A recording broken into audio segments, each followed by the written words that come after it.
തിരുവനന്തപുരത്ത് ജനജീവിതം തടസ്സപ്പെടുത്തി സമ്മേളനം നടത്തിയതിന് കേസ്. വഞ്ചിയൂർ റോഡ് തടഞ്ഞ ഏരിയ സമ്മേളനം നടത്തിയതിനാണ് കേസ്.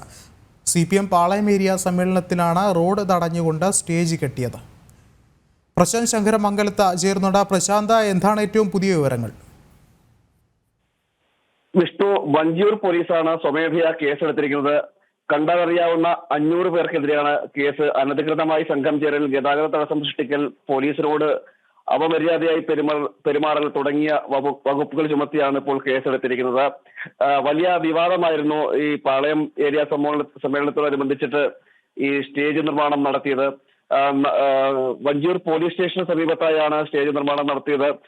സ്റ്റേജ് നിർമ്മിച്ചതോടുകൂടി തന്നെ ഗതാഗതം തടസ്സമാകുന്ന സാഹചര്യമായി, വാഹനങ്ങൾക്ക് പോകാൻ കഴിയാത്ത സാഹചര്യമായി വലിയ വിവാദമാവുകയും ചെയ്തു. എന്നാൽ ഇതിൽ അനുമതിയോട് കൂടിയാണ് ഈ സ്റ്റേജ് നിർമ്മാണം നടത്തിയതെന്നാണ് ഈ CPMന്റെ ഏരിയ സെക്രട്ടറി അടക്കമുള്ളവർ പറഞ്ഞിരുന്നത്. എന്നാൽ ഇപ്പോൾ ആ വിഷയത്തിലാണ് ഇപ്പോൾ വഞ്ചിയൂർ പോലീസ് സ്വമേധയാ കേസെടുത്തിരിക്കുന്നത്. കണ്ടാലറിയാവുന്ന 500 പേർക്കെതിരെയാണ് നിലവിൽ കേസെടുത്തിരിക്കുന്നത്. വിഷ്ണു, ശരി, പ്രശാന്താണ് വിവരങ്ങൾ നൽകിയത്.